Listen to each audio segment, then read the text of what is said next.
And joining us now with more on the Israeli Defense Minister's press conference and its implications is Rabbi Dov Lipman, former Knesset member for Yesh Atid and founder and CEO of Yad Le'olim. Thank you for joining us. Thanks for having me. So Gallant held a press conference on his own last night and addressed the issue of ultra-Orthodox drafting into the army. What can you maybe briefly break down this issue for us?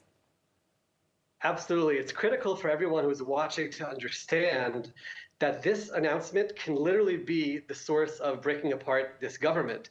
By April 1st, if there is no legislation that's agreed to by this government, then the funding to the ultra-Orthodox institutions will not go through, and they will not be able to continue being part of a government without that funding. For years and years, there's been an issue in Israel about the ultra-Orthodox yeshiva students not serving in the army and trying to find some legislation which creates equality, that it can't be that an entire population doesn't serve and everyone else does serve. And now it's coming to a head because Yoav Gallant, the defense minister, has said he won't bring a law unless the entire government agrees, including Benny Gantz's party, and that's going to be an issue where finding some kind of legislation which the ultra-Orthodox accept and Benny Gantz, who wants to see a more wider draft, accepts, that might lead to this problem of the government falling apart.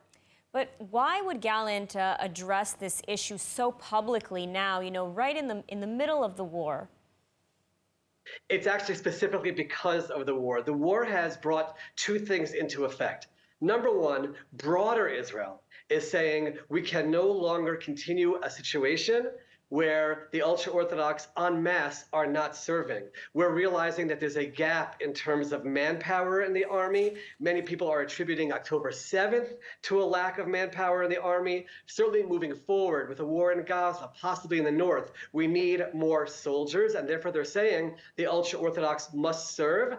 But even more significantly, in the ultra-Orthodox community, there has been a significant awakening where they're saying, both adults, older people, and the young people, they're saying, we need to be part of this. We see the threat to our people. We see what happened October 7th. We have to be part of this as well. And let's find a way, perhaps, for more ultra-Orthodox young men to actually join the army. So it's coming from both directions, that there's a move for it, and Gallant is picking up on that movement.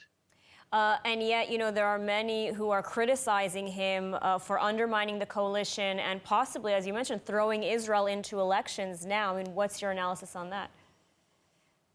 It's possible that Yoav Gallant actually feels that the best thing for Israel may be to go to elections. It could be that he feels that there is a problem in leadership. Again, I'm not in the war cabinet to see what's happening, but there are dynamics between him and Netanyahu that are not so simple, and maybe he does feel it is that time. And on a certain level, right now the Knesset will become very active once again about this issue, which has thrown us to elections many times. I was elected in 2013 because a government fell apart a year beforehand over this specific issue. But I think Gallant might actually feel the country needs to address this issue, number one, and number two, maybe the country does need to not go back to polarization, and maybe the best way to do that will be through elections. So that might have been part of his calculation. I will say, the voices that I'm hearing from the ultra-Orthodox community, they're ready for some kind of a change. They're ready for legislation which drafts more of them, and we'll have to see how the various power players in this whole episode work together or don't work together to try to resolve or get us to elections.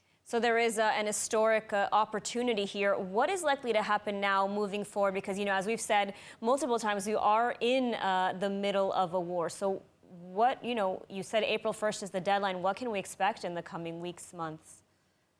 I do believe it's very possible that the ultra-Orthodox leadership will sit together with Benny Gantz and they will try to find some kind of a model that works moving forward. And the basic model will be those who are studying Torah, the religious texts, morning, afternoon, night, as their only pursuit, we will preserve them to keep studying the Torah. But there's tens of thousands in the ultra-Orthodox community who are getting exemptions who are not in that category. And I do believe that they might be open to serving in this period of time, and some of the rabbinic leadership sees that as well. So I do believe, like you said, this could be a historic opportunity to get something done on this front. If not, the historic opportunity is going to be an election, which I do know Likud and the existing powers that be don't want to happen. So they might actually feel pressure to compromise on the draft issue. I'm certainly, as one who has worked on this issue for over a decade, hoping that the quiet voices that I've heard for years in the ultra-Orthodox community saying we do want to serve,